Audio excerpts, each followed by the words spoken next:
What's up, everybody? This is Trysta. Please subscribe to This League. Tap the bell, comment below, and give us a like. On this episode of This League, the Suns are on the ropes. For the very first time, I would say I am quite concerned about Suns in 4. Very concerned about Suns in 4. We're here to dissect it, make light of some of the blunders that have happened. And we also have our very first movie review here on This League, Space Jam 2, A New Legacy, and we cover some news around the league. All right, Marty, here it comes, the Suns comeback. Drop the beat. Ugh, what a gross game Game 5 was. It was so gross, I thought it was Game 6. Like, it was that gross where I thought this had to have been taking place in Milwaukee. Had to have been taking place because there's just no way. The Suns haven't lost 3 games in a row since, like, in 6 months. Yeah, it's been quite a while. January that they've lost 3 games straight, which shocking. This is Giannis's 13th consecutive playoff game, shooting 50% from the field. Giannis was a fucking god. What are your overall thoughts of the game? I mean, as a fan, I think people acting like, oh, it's over now, the Bucks are so much better, I think that's silly. They had a historic shooting performance, especially in the third quarter. I mean, Middleton was hitting everything. Drew was hitting everything, especially early. Giannis was hitting shots he doesn't normally hit. Connaughton. He hit a crossover step back. Yeah. Did you see that? You know which one I'm talking about? Like, basically from the elbow? Yeah. Like 17, 18 foot. Hit him with the hezzy cross, step back wet. And I was like, it's a fucking wrap. Yeah, no. Well, and but the Suns had the ball down 1 with 20 seconds. I didn't get up a shot, which was just the most disappointing thing of all time. But to act like this is just such a mismatched series now, I think is silly, personally. I personally thought, listen, I was in Suns in 4 camp, firmly in the Suns in 4 camp. But truthfully, I never quite bought into a sweep. Like, in my heart of hearts, I didn't ever quite buy into, like, it's just gonna be a fucking buzzsaw like the Denver series. I thought it would be closer to the Clipper series, personally. But for the world to be like, I was on phone calls after game 2, and it was like, yeah, I mean, it's not even gonna, the Bucks aren't even gonna get a game off of them. Bud's gonna get fired. And I was like, listen. Like, the Bucks have been down 2-0 like multiple times. So this is something that they have taken punches and punched back. Yeah, no, and they went and won those 2 games against Atlanta without Giannis. Like, I was, I mean, I was feeling good after game 2, especially because that meant someone's gonna have to beat the Suns team 4 out of 5 times, which at that point didn't seem like it was a very likely thing. But a sweep, like, no, that's never something I realistically thought was coming here. No, the trio of Drew Holiday, Chris Middleton, and Giannis Antetokounmpo, 88 points. Yeah. I mean, that is not happening again. No, I mean, it sure as shit shouldn't. Unless it's 40-48. Unless it goes Giannis 40, Chris 40, and Drew 8. Right. That's the only way 88 goes down. Yeah, no, for sure. I mean, they had a historic shooting night. They played so awesome. And it was just such a weird game because the Suns were up 16 at the end of the first quarter and didn't even get to enjoy it because Booker goes out. And then I wonder how much game time really went by. I'd be shocked if it was more than 5 minutes that they had already got it to, like, at least 4. Like, it was erased so quickly. Booker's going to have to play all of game 6. Pretty much all of game 6. I think so. When he is off the floor, it is a huge problem, mostly because there's something wrong with Chris. There's something wrong with them. I'm firmly convinced. I talked to some people around the league that cover the league and have written about these Sun series, and I know that they're well-sourced, et cetera, right? And they're like, yeah, there's something wrong. He's just not going to admit it. Yeah. Well, because he's not that guy. Right. I mean, you can see he's got that left wrist, like, taped up. And there's certain plays where it looks like it would have helped him to, switch hands and, go dribble to the left. And he just didn't. He like favors the right. And it looks a little bad, but I agree with you. Booker needs to play probably the entire game. I mean, the Suns lost by 4 and Booker was plus 12. Yeah. Like. That's that. Yeah. Giannis was -7.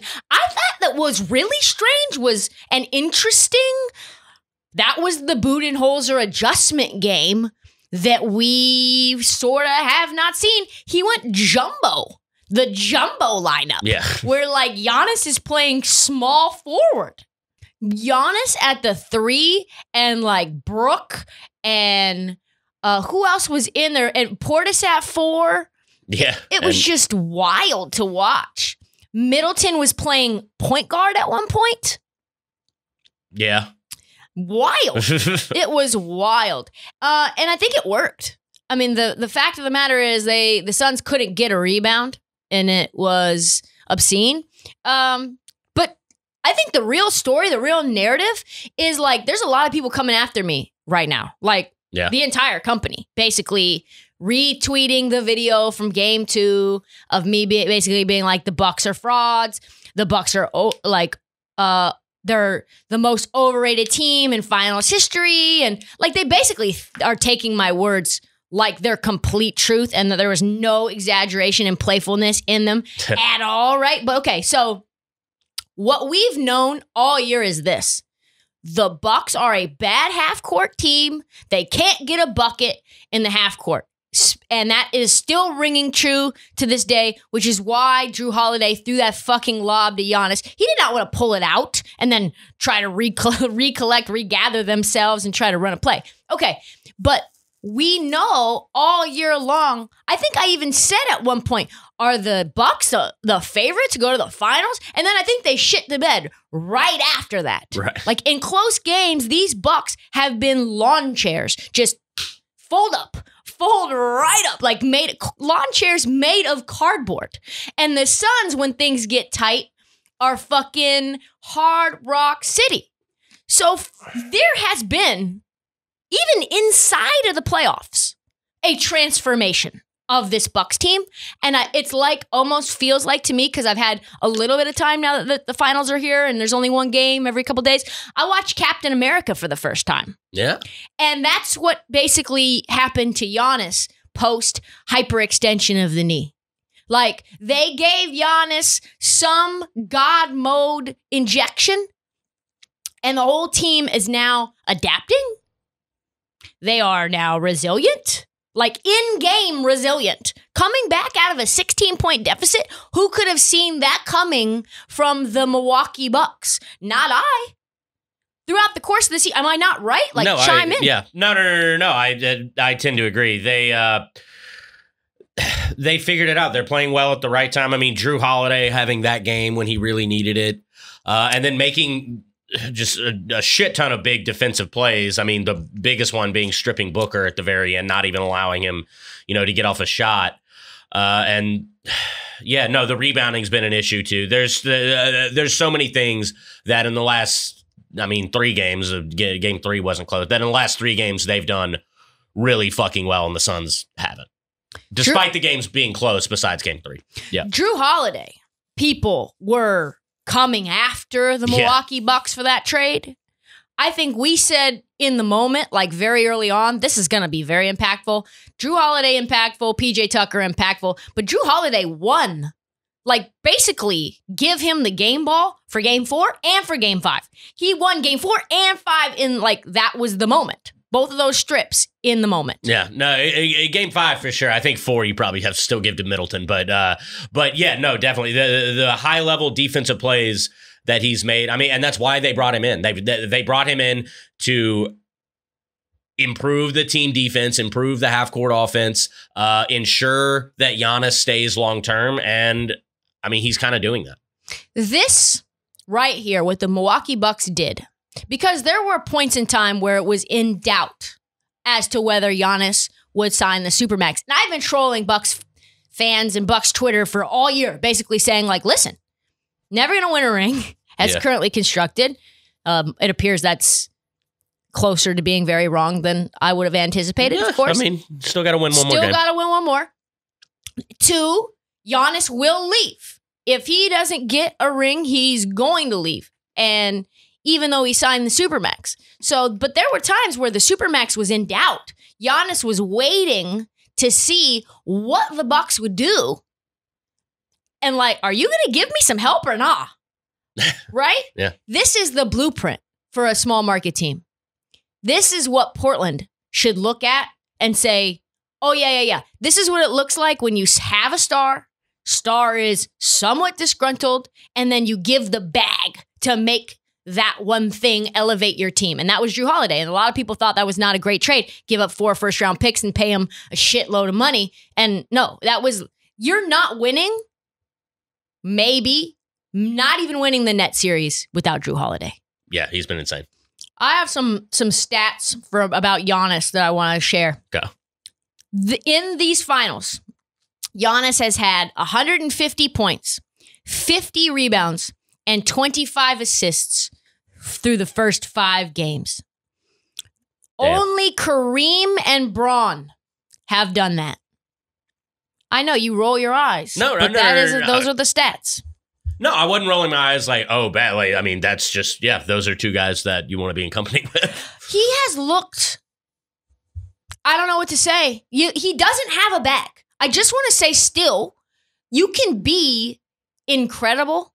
You can be an amazing athlete. You can do things that other people can't do on a basketball floor and still not have a bag of tricks, because that's basically what the bag is a bag of tricks at your disposal. But holy fuck, for a guy with no bag, he is like if Frankenstein, here we go, more movie references and book references, okay. As if Frankenstein decided to, or like some robot that they were going to create in the version of Shaquille O'Neal, but for the 2021 version of Shaquille O'Neal, that is now Giannis. Like, that is who he is in ways where you're just like, I mean, he's just give him the ball, let him go downhill. Like, you can't even wrap him up. He's going to still yam on you. Yeah, no, for sure. I've made that exact same point in conversation before. Like, he is the modern day Shaq. Like, if Shaq, I mean, not Shaq exactly, but if a guy in the mold of Shaq was playing today, like Giannis is like how you would want to mold that, with spacing, how you want the body to look and all that. But I mean, to say he's got no bag, I get that a little bit, but I mean, when he's making shots the way he is, who really fucking cares? No, I mean, like, that's I think where we're at is like, it doesn't matter that he doesn't have a bag because he is Shaq. Shaq didn't fucking like. He can do things. Yeah. Giannis can do things. He doesn't have a bag, but it does not appear to matter at all. And Chris Middleton is a fucking, like, we have not talked about him enough because he's such a roller coaster ride. He basically encapsulates the Milwaukee Bucks. Like, throughout the year, they go as Chris Middleton seems to go. Yeah. But 2 games in a row with the prime MJ Chris Middleton, he was hitting shots. He was hitting shots that he had no business making. Draped. Guys just draped on him. Fall away threes. It was just Drew's hitting fall aways. They all were. Connaughton, when all everyone's hitting fall aways with guys draped over him, it's a rough night for you. And it's happening in Phoenix. Also, let's go into the arena situation. Okay. PFT, our colleague, tweeted this, and I think it's so funny, so great. Such a interesting point about the fans there is that what you see in Footprint, this is what it's called now? Footprint? Yeah, the Footprint Center. The Footprint Center. The foot. I'm happy I'm happy that the foot is now has a name. You know, they haven't had a name for a while. You put in your lift like Phoenix Suns Arena. So I'm happy that the foot was lit, but he said people at the foot are all the people that you run into at the strip club. At a strip club, yeah. Yeah. And it was a good tweet. You had a guy like literally counting money. And I think the counting actually is helping Giannis. I think that is providing him rhythm to actually make shots in free throw. I think Candace Parker talked about how she sings a song to herself. Yeah. I think he can just be like 1, 2, and just literally kind of get into the rhythm of it and then shoot at 10. Yeah, no, I get it for sure. Yeah. He still missed some pretty big ones. He did miss two in game 5. Two down the stretch for sure. We've got a LeBron James sighting. Yeah. We've got the ultimate upstage my best friend moment from LeBron James. LeBron James, even in supporting his best friend, one of his best friends in the NBA, he shows up not in the second round, not in the Western Conference Finals. No. LeBron is going to show up as Space Jam 2 is in its opening weekend. Yep. He's going to show up in Phoenix with a bottle of his own fucking tequila to promote. Wow, Rich Paul, his agent, comes to publicly put out that he's in a relationship with Adele. Could there have been more attention you could draw upon yourself? Where the graphics team even says, star of Space Jam 2, A New Legacy. Mm-hmm. Yeah, no, I mean it was exactly that. I mean it was a very self-motivated appearance by LeBron. And I was thinking about so many other stuff during that game, so this is the first time I've actually had to sit and actually think about that. And pretty I don't want to say scummy, but pretty calculated by LeBron. And also, I don't think Rich Paul deserves Adele. Just gonna say it. I mean, wow, what a duo! What an unexpected duo. She is a recluse. She doesn't go outside. She showed up to promote Space Jam 2, A New Legacy, and a fucking tequila brand. He had the tequila bottle, and they were like, oh, they let LeBron James bring a tequila bottle into the arena, which, by the way, you're not allowed to do. Yeah, but no shit they let LeBron bring tequila into the fucking arena. He literally tweeted, oh, they let me. Right, We'll roll with that. LeBron James knows. He's just one of the most calculated humans I've ever seen. It's so obvious, too. He wants it to not be obvious, but it's like, he runs the league. He runs the league. He tells the graphics department what to say. He puts it out. He gets the seats. He has Adele fucking come in as a prop. She has her first fucking basketball game she's maybe ever seen in her life. She's going nuts. Paparazzi's insane. They just keep showing him on the TV. It's like, yo, this movie's garbage. I really can't wait for the Rich Paul breakup song. I'm excited for those. Goodbye. Rich Paul. You're a scumbag again. Good news though for Suns fans. The decision was chicken shit. Yeah, exactly. I saw a tweet that was like, I really am hoping that Adele can tell Rich Paul to get Anthony Davis in the pick and roll and more in the deep.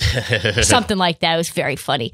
I think the Suns though, just back to the actual game itself, I think the Suns can win in 7. Yeah, I think it's possible. I think playing in Milwaukee is proving to be extremely difficult, but you had game 4 in your hands.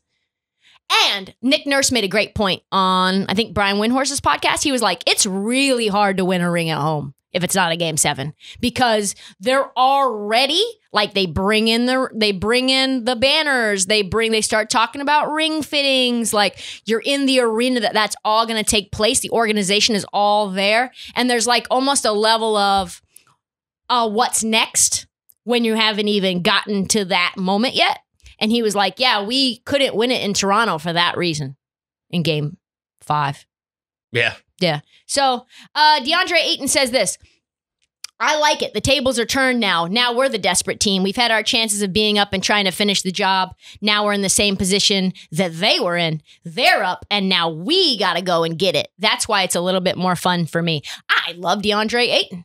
Love DeAndre Ayton. Mm-hmm. Bad news for Suns fans. Past teams that have won an NBA title 38 of 47 times after holding a 3-2 lead. Past teams have won an NBA title 21 out of 29 times after winning game 5 following a 2-2 series tie.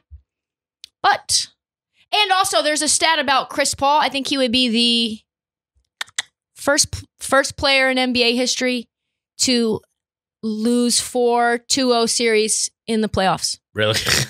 Yeah, that would be a bad stat for Chris Paul. Oh, speaking of which, what did you think? There was a presser. I don't have the SOT, so I'm going to do my very best impression. It was via Zoom. I'm sure Palmer, probably your brother, texted you like, who the fuck is this guy? Okay, so this is how it goes down. Yeah. Devin Booker is sitting next to Chris Paul. You know exactly what I'm going to say. Devin Booker sitting next to Chris Paul. I feel like this might happen to me. Like I could see in my head, like when media goes wrong, you know, like what your thought was and what it ends up sounding like and what it ends up blowing into. Okay. Sitting next to Chris Paul, Devin Booker. They're sitting next to one another. This background is really like Chris Paul would be the first player ever to lose 4-2-0. He's been fighting for this, pushing for this, journeyman around the league. He's your mentor. He's writing a book. Everyone knows this is Chris Paul's ring, right? That's what's going on in the media member's head. Let's just say that. For sure. Yeah. For sure. And they're like tight. So the media member comes on Zoom, like Palmer, go Zoom. And he's like, yeah, we've got so-and-so from Arizona Republic. And he's like, and you can hear music playing in the background too, like little rap music. And he's like, yeah, Devin, tough loss, real tough loss. How tough is this for Chris? Yeah, he was, how disappointed are you for Chris right now? How disappointed are you for Chris right now? And you can see Chris. Or frustrated, one of the two. Yeah. Yeah, how disappointed or how frustrated are you for Chris right now? And you can see, this is where it was so funny because I replayed it without audio multiple times. You can see Devin Booker, he looks out of the periphery of his eye to see what Chris is doing. And you can see Chris is like, looks at the, like, what the fuck? And Devin sees Chris's head tilt, probably can see his eyes squint a little bit. You can just feel the energy tighten. And Devin's like, next question, please. Holds it together. Like Russell Westbrook, eat your heart out. Like that's how a pro does it. But what the fuck, Marty? Yeah, so that was Greg Moore. I believe he's Arizona Republic. He's some sort of writer in Phoenix. I don't follow him. I think he's trash. He is kind of known for asking stupid questions like this. And that was just an all-time stupid question. And if anyone wants to go like watch it, Chris Paul does give like the biggest what the fuck face like since Russ in that locker room interview. And yeah, like he asked Booker a few years ago, like when the Suns like eliminated the Lakers from playoff contention. And he was like, are you even with LeBron now? And he was like, what? And he was like, yeah, like he threw it off the backboard and dunked on you like a year and a half ago. Are y'all even now? And he was just like, what are you even talking about? He's a fucking moron. Greg Moore, just stop it. So break down for me why that was the all-time bad question to ask in that moment. Because why is Devin Booker thinking about anything other than just, the team, and we're down 3-2 now? It had nothing to do. There's no way anything in his mind was, how's Chris Paul feeling right now? Like, that's just so not what he was thinking. I mean, obviously, not what anyone was thinking. Like, Chris Paul, I sure shit hope he's not thinking like, this sucks for my legacy right now. Like, we're trying to win a fucking finals. Like, I think that the thing that's really interesting about that is it really highlights the difference between where players' heads are at and where media's heads are at. Yeah. Media is focused on narratives and storylines, and all they want to hear, this is what they want to hear from Devin Booker right now. You know, we're really doing this for Chris. Right. We're doing this. We're all here gathering as a young team because we know that this is like the end of the road for Chris. And if we don't do it now, he might never get one. And so we're super disappointed for Chris. And it's like, but when you think about it, it's like, why would anyone come out of the present moment and come up to a bird's eye view and think about 3 years from now, 5 years from now, when Chris Paul has retired and where his legacy stands? Devin Booker's like, I fucking care about my own legacy right now. Yeah. You know, he's the first player, and I think it was first player in playoff history to score 40 in consecutive games, both losses. Yeah, that's a Bradley Beal moment. I think that's enough Suns talk. I think it's Suns in 7, but it's Suns in 4 because it's a lifestyle. I will have an apology for Bucks fans if this goes bad. I will. I have thoughts. Marty thinks there might Might be more smoke that comes out of it, but I have some funny things planned potentially. But let's move on. Space Jam 2, A New Legacy, Marty. Let me just give a little bit of context and stats. Okay. This is, for everyone who probably knows, the first one was a Michael Jordan film. Michael Jordan turned down the sequel because he thought the first one was good enough, and he's not the kind of guy that's like gonna chase the money for some bullshit film. So I love that about MJ. And just another separating factor between him and Braun. Everybody thinks I hate Braun, but I don't, but that's a separating factor. It is. The movie took 7 years to make. It got greenlit in 2014. Yeah, like LeBron was still on the Cavs. LeBron was on the Cavs when it got greenlit. Newly on the Cavs again. Yeah. And we know that LeBron can act. He looked good in what was that movie? Trainwreck. Yeah, he looked good in Trainwreck. He looked really good as a member of the Cavs, pretending to love Cleveland for like the last 3 years too. He looked really, really believable in that role, like extremely believable. But it was something else, man. It was a bad movie. How far into it? Like, why was it bad to you? Like, you give me yours and then I'll give you mine. It just, I mean, so Ken Jack, our coworker at Barstool, he had a great tweet about it that I kind of wish I hadn't seen before I watched it.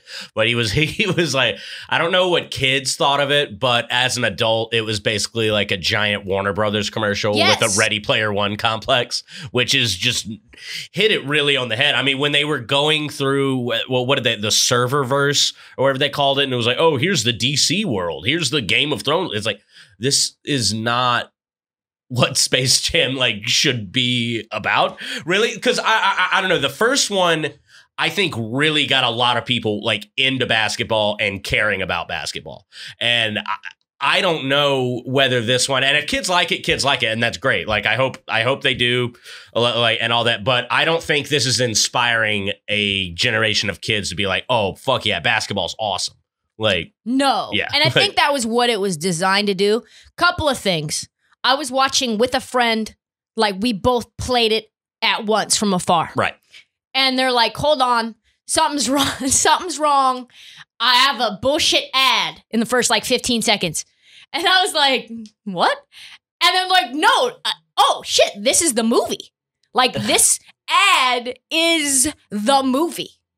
It was clear from 15 seconds in, this was one giant ad for like multiple stakeholders. Mm-hmm. And that was what was strange to me, because you started out with the LeBron James sizzle reel, which is so LeBron, isn't it? Yeah, but the original had a Jordan sizzle reel. It started with better song. Michael Jordan's low moments, though. It did? Yes, I have to think about it again. In baseball. Ah. So, okay, so you've got LeBron being like, to me, this is what it was. Okay, it takes 7 years to make. What are you doing? Why is it taking 7 years? Because WB is like, we're going to put fucking $150 million in this. What is this going to be? Like, are we going to make our money back? What's the best way for us to ensure that we can get this movie made? All right, this is what we're going to do. We're going to pitch to our bosses. Folks, this is it. This is going to turn into our entire year's worth of marketing budget into promoting Warner Brothers films and franchises. Yep.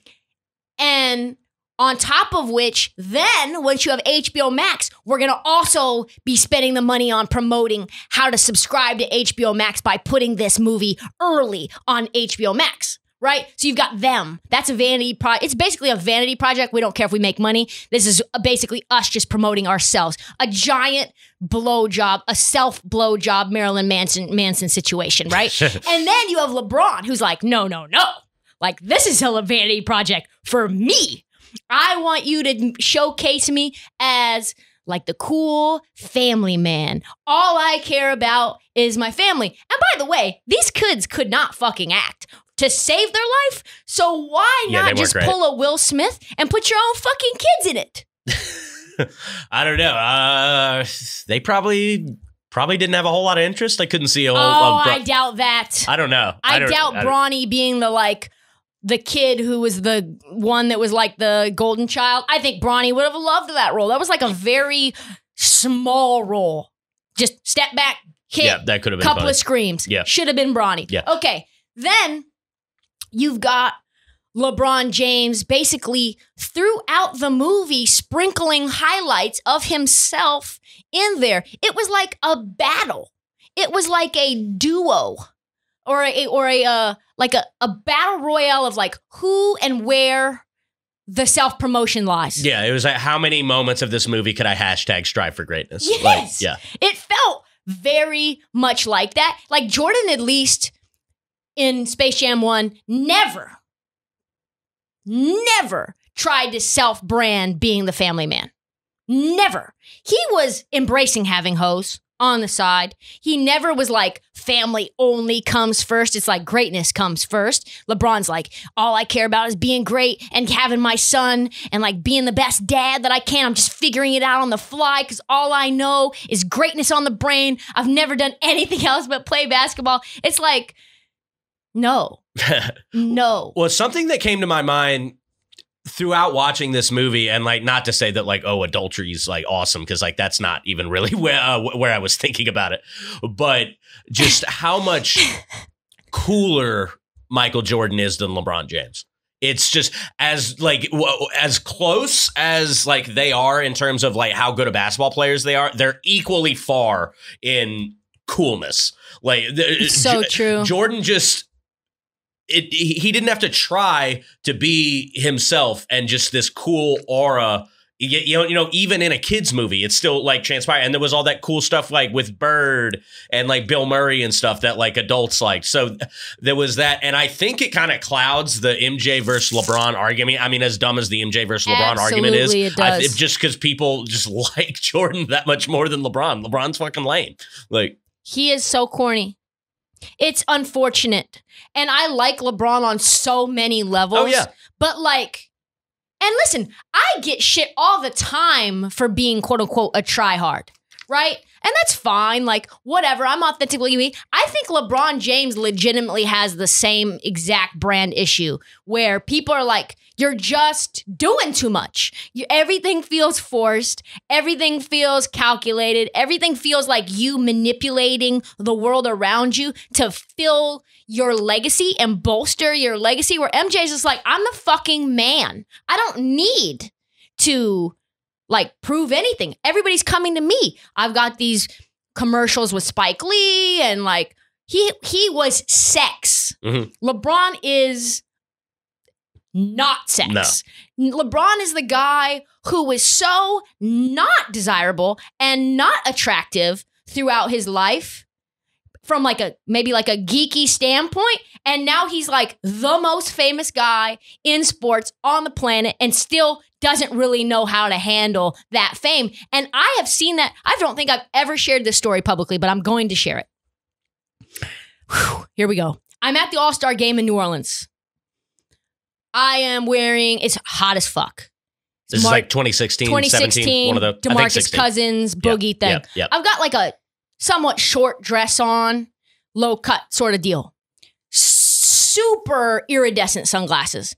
I'm in the tunnel of the Smoothie King, right? That's what it is. Mm-hmm. Yeah. I think it might have been practice, might have been a Mercedes. I don't know. I think it was Smoothie King because they ran like simultaneous stuff going on. Yeah. So I'm in there and I'm up against the wall in the tunnel. And I see all the All-Stars and I'm on my phone trying to capture social footage of like all the All-Stars. And I look down on my phone, I'm like trying to post something. And like LeBron and all of his homies or whatever, all of his teammates are like walking by.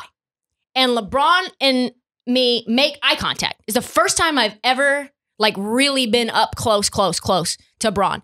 And he looks over and you can tell it was like he wasn't expecting to see women at that moment. Because it was just me and her, just me and my social media person standing in the tunnel.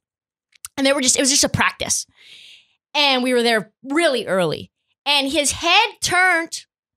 People aren't even going to believe this story. It's so ridiculous. His head turned as he was walking past.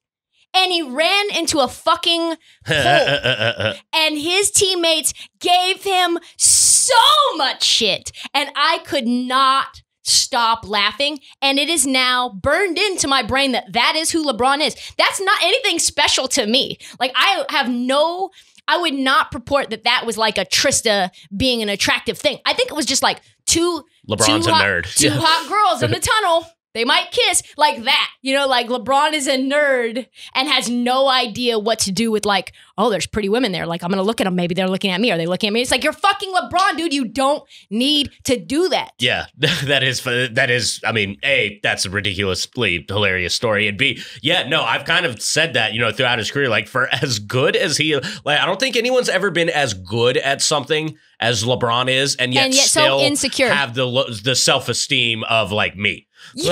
Yeah. Like someone needs to tell you, you're LeBron James. Like you are LeBron. And part of it makes me think like, this is real psychoanalyzing. People are going to be like, oh, you hate LeBron. You're psychoanalyzing. When you're with someone as long as Bron is, he's been with Savannah for like, since high school. Yeah. She knows him since he was fucking nobody, right? Just a phenom with a ton of potential. And she is the mother of his kids. He takes out the trash, probably not well, like he has to do chores. They do life together. When you are in proximity to greatness for that long and you've been with them since they were not really the LeBron that we know now, like she's going to keep you more than humble. Right? Like she's gonna be like, I've known you since you were 15 years old. Like, just take the fucking garbage out. Yeah. Whereas like LeBron kind of needs someone to gas him up. Anyway, the acting was terrible in the movie. Yeah. All like, and people on Twitter are like, well, this movie is for kids. Yeah. It's like Pixar is also for kids. Old Disney movies, also for kids. And the acting was fucking great. So that adults and kids alike could get something out of it. There's levels to this shit. That had no levels. It was bad. Yeah, no, I don't think it was. I did see, golly, I forget who tweeted it. I actually tweeted something and I had to delete it because I was like, hey, anyone have any like children that have watched it? Like, I would like to know, please DM. But then I realized that sounded kind of weird, so I deleted it. But I did see someone tweeted out this morning that said, every kid that I've talked to that's seen Space Jam loved it. So I do need to like make that known because it was made for kids. But I don't think I'm just going to reiterate the point I already made. Like Space Jam, the original, I was in kindergarten when that came out. And like literally on the playground at recess, every single day, it was, we're playing Space Jam. I'm Michael Jordan. Who are you? Like, yeah. And I really don't see this doing that for basketball. They're going to bring out like trampolines, and there's like literally going to be people bringing trampolines onto the basketball court because they think that they like can get ultra boosts from that. And like the officially licensed mobile game, is coming. Yeah. Oh, I mean, there is so much merch coming from this. People already wanting the Space Jam shoes and the this and the that.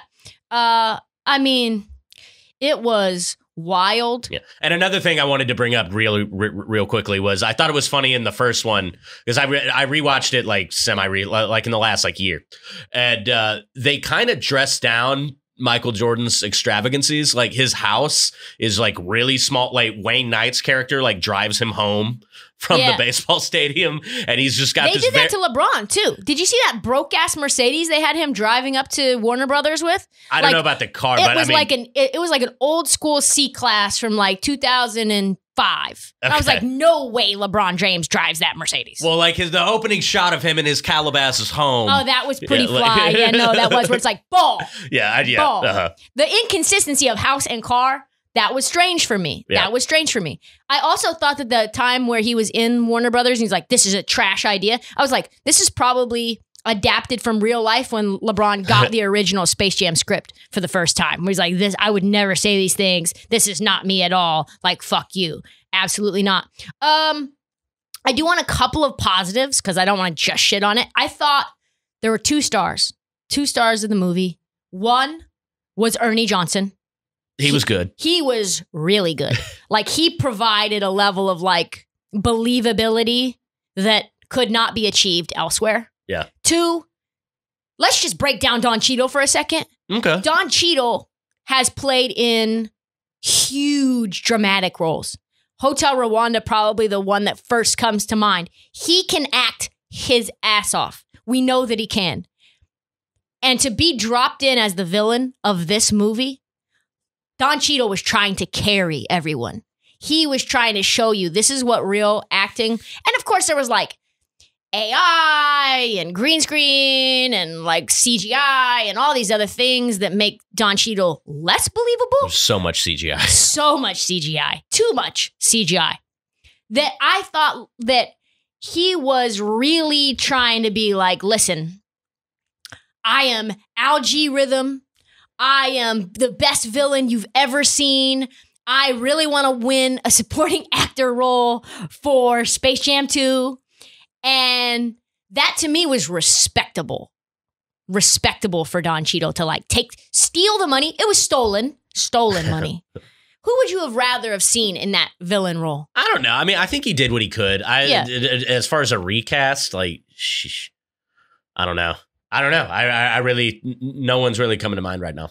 Samuel L. Jackson would be good. Matrix, sort of Matrix. That could have been funny. Yeah. But that would have been probably it's a competitor. Can't have competitor franchises on the WB. Right. I mean, there were so many. The corniest thing, though, just real quick, is the Notorious P.I.G. Like, the rap thing came in. That was weird. It was weird. The Damian Lillard rap thing was fine. The least believable thing was Damian Lillard coming in as the King Stopper. It's like, bro, you just got destroyed by Caleb Agata. You are not the King Stopper. Yeah. Destroyed by Caleb Agata. You could not defend LeBron James if your fucking life depended on it. Yeah, it was bad timing for Dame. Bad timing for that movie to come out for Dame. I liked the Michael B. Jordan cameo. I did too. I thought that was kind of funny. He also provided a level of legitimacy to the program. Yeah. Reviews. LeBron got murdered by the graphics guy, ABC. He put the 31% Rotten Tomatoes down there. Oh, man. He was like, yeah, I'll put your fucking movie promo up and I'll put the Rotten Tomatoes up to it next to it. 31's not honestly that's not like all time terrible. Like, honestly. It's not Geely. Right. I mean, it's certainly not good. You aim for higher than that, but that's not like an all-time embarrassing score. It's not a success. No. Of course not. It beat out Black Widow for #1 at the box office. It cost $150 million to make, another $150 million to market, and they had 51 million total globally on opening weekend. You are a long way from the black. A long way. Somebody said on Twitter, like, I had just subscribed to HBO Max anyway about 2 weeks ago, and I'm really sad that this is going to be attributed to LeBron James. Like, this one subscription is going to be. I could say a lot about Lola Bunny. There's some controversial stuff about Lola Bunny, that they made her boobs smaller and her waist a little more. Like, she's athletic, Lola Bunny. I think Paige Spiranak, a golf personality who's on Twitter, she hated it. She thought it's like. So we could spend a whole day dissecting that, but I'm not going to. Let's get into some news around the league. Overall, I give it a 20%. First of all, like, let's just stop. I give Space Jam, if you didn't understand through the course of the full scathing review, is like one watch, everybody knows the rules. I think Marty said it best when he said he watched it in installments. Yeah, I think I started it Friday night before I went out, and then I finished it like Sunday yesterday. Yeah, I watched it all the way through last night, and it was hard. It was like, man, this is 2 hours I'll never get back. Yeah, it was a bad movie. Bad. I give it 20. And long. Yeah, it was like 2 hours. Like, the original was like an hour 20, I think, something like that. All right, let's move on. Is James Wiseman the next DeAndre Ayton? What a hypothetical that is. No one's stock has improved more this year than DeAndre Ayton's. No one is making the Suns no one is mocking the Suns anymore for taking DeAndre Ayton over Luka and Trey. And Steve Kerr now is pulling the ultimate spin job. Like, this is Steve Kerr in a nutshell. He said to the world, I think what you're seeing with DeAndre Ayton is exactly what you're going to see from James Wiseman. He's 7 foot, high draft pick. He's using Ayton's stellar playoff run to basically pump Wiseman's tires, probably to trade him. I would say to make him seem to like Oklahoma City, like, hey, you see what DeAndre Ayton's doing, Oklahoma City? Like, this is what you could have in James Wiseman for the low price of Shai Gilgeous-Alexander. Right, yeah. Just give us Shai.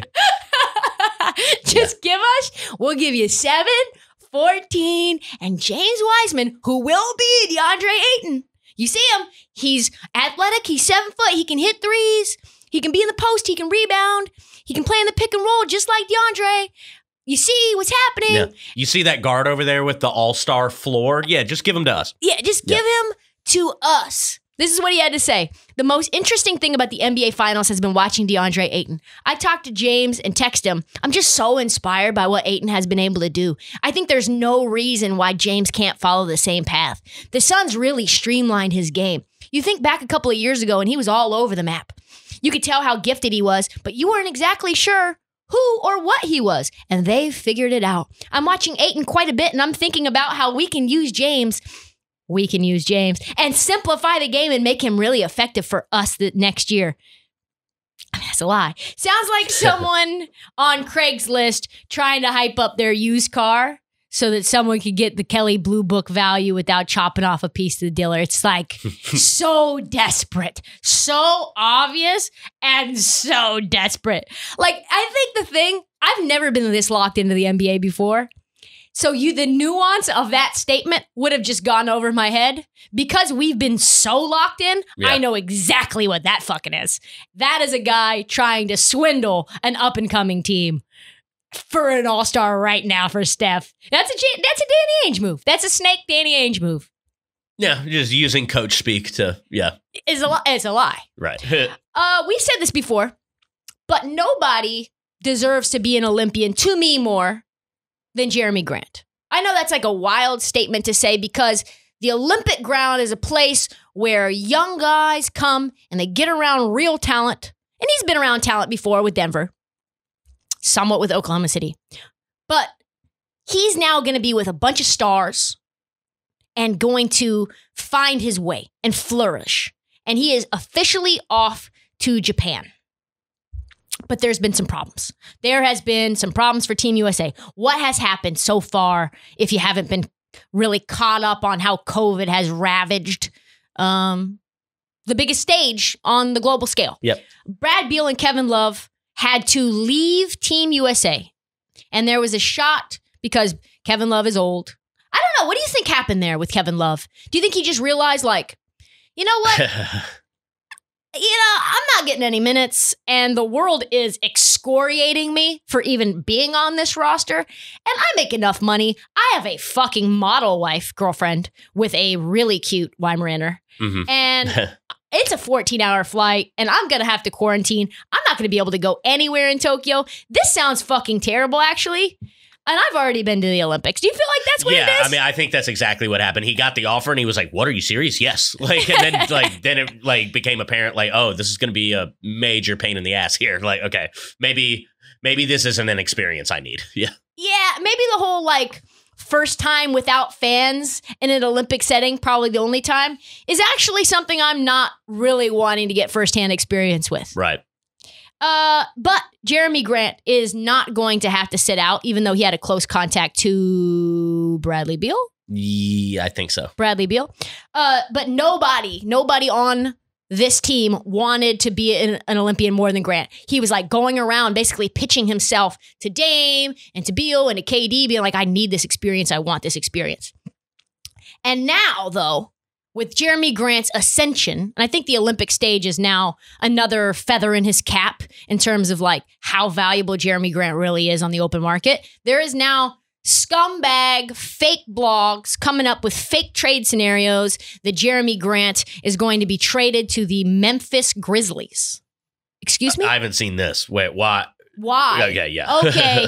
They think that the Memphis Grizzlies would trade the Detroit Pistons the 17th pick and Jaren Jackson for Jerami Grant so that they would have Jaren Jackson 1 and 17 to rebuild. And I am going to tell folks this. If you think in any way that Jaren Jackson and his broke ass looking 3-point shot is anything close to Jerami Grant, you are mistaken. Yeah, he's been hurt already. I think he was out most of this year, and he's brand new to the league with a knee injury. I think it was a meniscus. Yeah.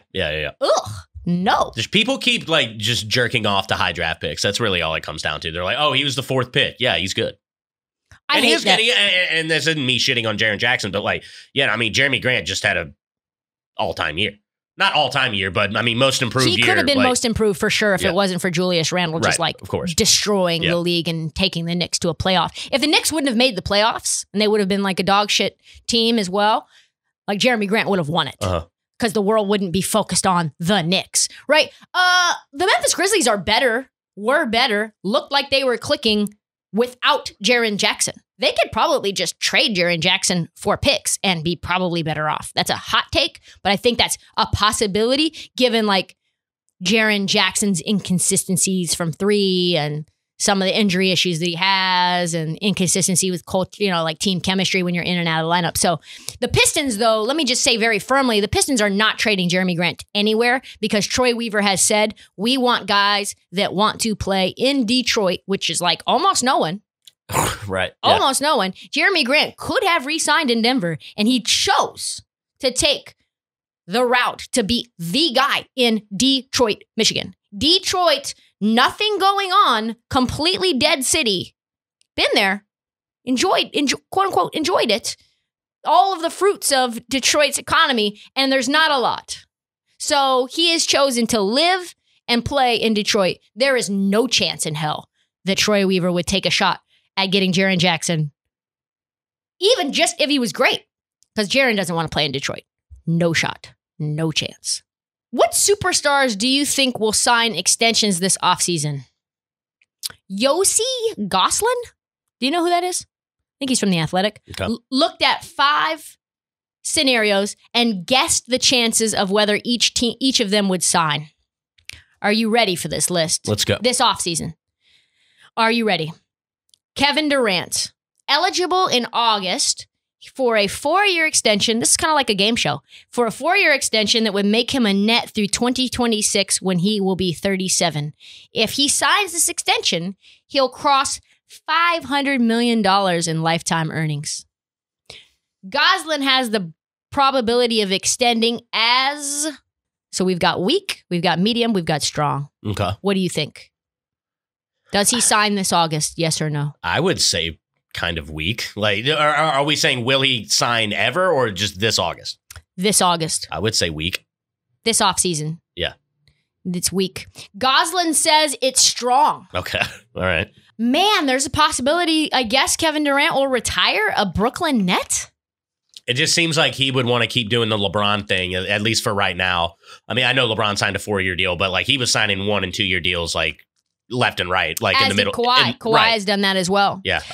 If he does that, I do not think it's out of the realm of possibilities that Kevin Durant would also say, yeah, I'll sign through 2026 and, maybe I'll just force a trade at some point if I don't like it here. Yeah, good point. Steph Curry. Curry is eligible to sign a $200 million extension with the final year paying him $60 million. That's so much money. 60?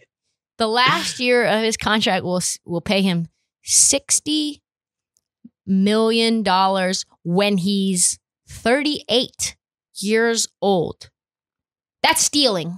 Yeah, you don't even have to finish on that. I'll go strong on that one if that's what it is. Yeah. All signs point to the Warriors wanting him to re-sign ASAP Rocky. But they have to be willing to commit to being a winner right now because Steph Curry has been on the record that, yes, I care about money. Yes, I care about retiring a Warrior, but you can't be fucking around putting that deer in headlights out. James Wiseman with me, who's like a negative 37 every time we're on the floor together. Yep. I think it's strong. I think he will definitely re-sign this offseason because it's just too much fucking money at too late stage in his career. Luka Doncic.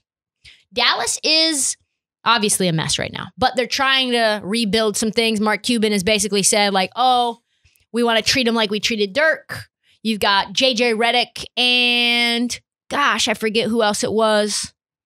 Andre Iguodala, both going on record saying Mark Cuban is one of the most accommodating owners for his superstars in life, and the world looks at how he treated Dirk in the past and says, yeah, like, that's our guy. We like him based around just that one simple fact. So he's basically saying he's going to do everything he can for Luka. He even included Luka's old Slovenian coach. He brought him onto the team. He's like basically pulling out all the stops. Whatever you want. Igor? Yes. Really? He brought on Igor. Oh, I didn't know that. Yes. Oh, we should have talked about that. So yeah, he brought on Igor to this roster, to this team as an assistant coach under Jason Kidd. I think that's going to be great for Luka. Luka would what else do you want? Yeah. Bring in J Kidd. You bring in some Nike execs. You bring in your old former coach from Slovenia. Let's get it rocking. No player in history coming off of a rookie contract has ever turned down a max contract. I think this one is a no-brainer. Yeah. And homie says it's strong. So I think we agree. Bradley Beal.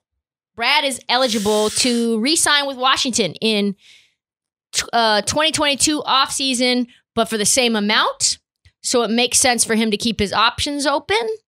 Do you think Bradley Beal, he can sign this year and next year both? Do you think Bradley Beal signs his extension this offseason? I would say weak, but that's mainly just because I want to see Bradley Beal somewhere else. I mean, they've had chance after chance after chance. I mean, especially when he and Wall were still together and they kept it seemed like 4 seasons in a row. They were like, yeah, let's just keep rolling with Nene and Gortat and see what happens. And they just blew it. So yeah, no, I would hope weak. The Washington Wizards remind me of the Portland Trailblazers, where you have a backcourt that just simply will not get it done, and you provide them with role players who are just garbage beyond belief. And truly, if we're honest, do the Washington Wizards and do the Portland Trailblazers actually, ownership, really care about winning a championship? I don't think so.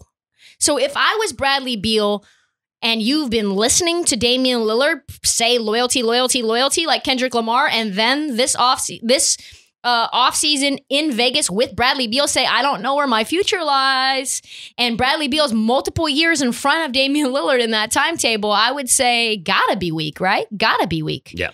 Devin Booker. Goslin writes, the extension doesn't make sense, mainly because signing him would disqualify him from potentially signing a supermax extension should he earn all NBA honors either one of the next 2 seasons.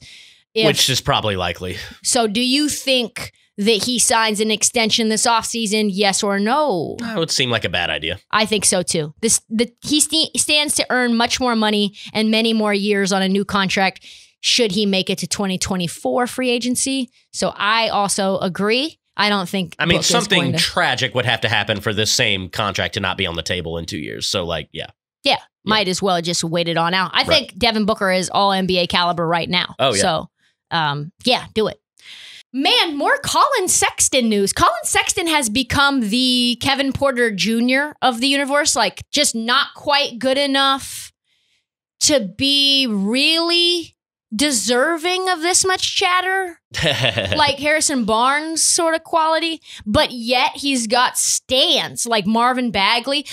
This guy has a lot of fans that are quite angry and triggered if you say anything negative about him. He is now coming up in more trade conversations again.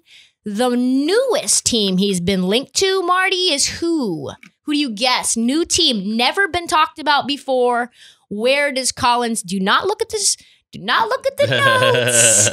I mean, I don't know. This is Boston.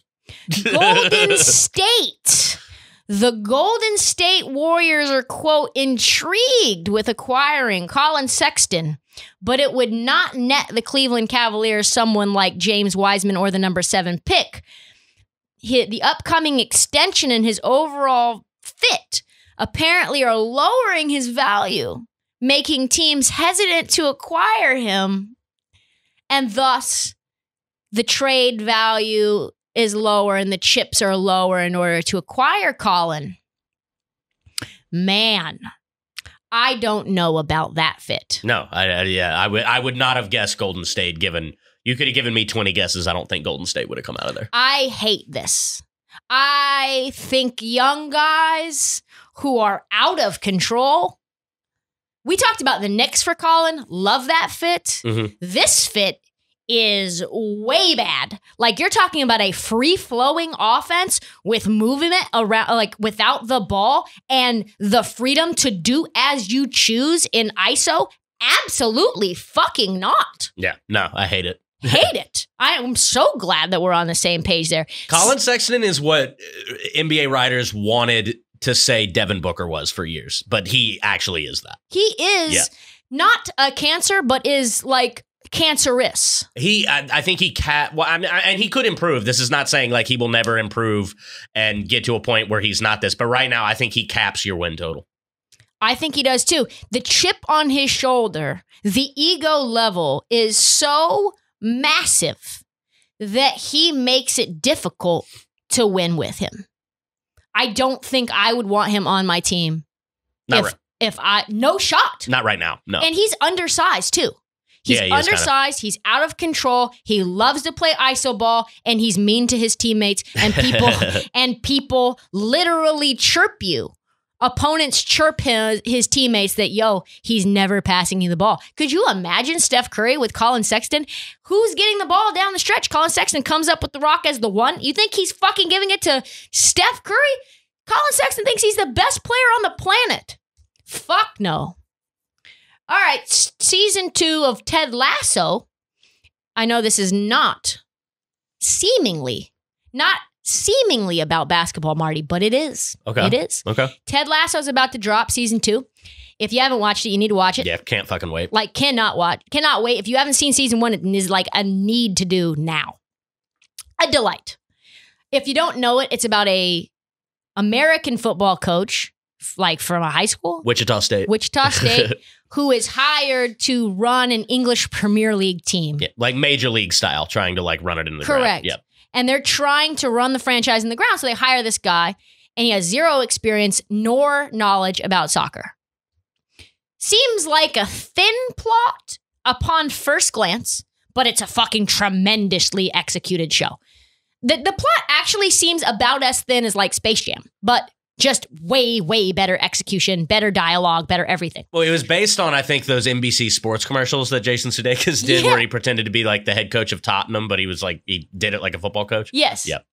So Jason Sudeikis is Ted Lasso. His character is amazing. Apparently, it's based around NBA coaches.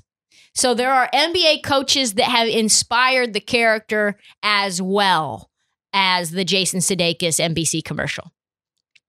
Quinn Snyder apparently now is using quotes and anecdotes from the show. Quinn Snyder always thought you were a good coach, and now you got to go. Yeah, it's pretty weird. Gotta go now. He says it's required viewing for any coach. Our boy Steve Kerr loves the show, was one of its earliest supporters. I think his child, someone he knows is like working on the show. Chris Paul binged it, but apparently the character was based around a collection of multiple NBA coaches. If you had to guess, Marty, who would you guess? Which NBA coaches in history, and also basketball coaches? Some are college basketball coaches as well. Okay. And one high school hoops coach? Which do you think that they're built around? Jeez. Okay. Someone very positive, uplifting, like overly positive. I mean, who does that describe? I honestly... You're going to love the answer. Okay, I don't want to sound dumb and like make a dumb guess. You're going to love the answer. You're going to be like... Okay, who we thinking? First one, Bill Self. Okay. Yeah, Midwestern, okay. Phil Jackson. Okay, yeah. And this is where it gets good, Marty. Greg Popovich. That I don't get. No way. Absolutely not. I've heard Greg Popovich is like a big players coach, like really, really great around the guys. But like, no. No, not in like a silly way at all. Like, in no way would Greg Popovich allow R.C. Buford to treat him the way that the team treated Jason Sudeikis' character, Ted Lasso, and him provide them with cookies every day. Like, absolutely no cornball anecdotes, no, like, Yeah. They just no. I think that the thing that they used was like Pop takes his team out for wine. Like that's the same. No, it's not the same. It's not the same. All right, that's all the time that we have for the This League podcast. Please please rate, please review on Apple Podcasts and Spotify. Makes a massive, massive difference. We have This League playoff merch on sale. Suns in 4 is a lifestyle. It is required buying if you like, we'll call it viral moments. It's on sale. There's a bunch of them. There's one with like boxing gloves. There's one purple and there's one black. Don't forget to follow us at This League, at Trysta Krick on TikTok, Instagram, YouTube, Twitter. Thank you for listening. Stay tuned for TBD, maybe Wednesday. We will see you maybe Wednesday for the next episode of This League.